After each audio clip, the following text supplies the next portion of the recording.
खिपरू bureau chief Hasan हंगूरू की report के मुताबिक खिपरू गवर्नमेंट बॉयज प्राइमरी स्कूल आकिल छानियों की तलबा और तालिबात का स्कूल में उस्ताद न होने के खिलाफ एहतजाज।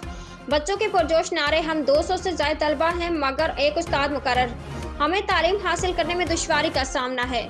तफसील के मुताबिक खिपरू के नवाही गांव आकिल छानियों की गवर्नमेंट बॉयज प्राइमरी स्कूल आकिल छानियों के सैकड़ों शागिर्दों ने उस्ताद मोहम्मद शाह की क़यादत में शहीद चौक पर एहतजाज करते हुए कहा कि हमारे स्कूल में 200 से ज्यादा तलबा तालीम हासिल कर रहे हैं और हमारे स्कूल में 2 उस्ताद मुकर्रर हैं।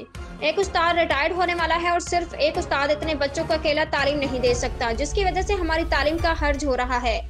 हमें 3 उस्ताद और दिए जाने। उस्ताद मोहम्मद शाह ने कहा, हमने तालुका एजुकेशन ऑफिसर को कई मरतबा कहा कि गवर्नमेंट बॉयज प्राइमरी स्कूल आकिल छानियों में टीचर्स की कमी को पूरा किया जाए और बच्चों को अच्छी तरह से तालीम दी जा सके, मगर ऑफिसर ने कोई ध्यान नहीं दिया। जबकि एक उस्ताद रिटायर होने वाला है तो मजबूरन बच्चों ने एहतजाज का रास्ता इख्तियार किया कि अब तो अफसरान हमारी आवाज़ सुनेंगे और हमें 3 टीचर्स और दिए जाएं जिससे बच्चों को अच्छी तालीम दी जा सके। बच्चों ने नारेबाजी करते हुए रैली भी निकाली।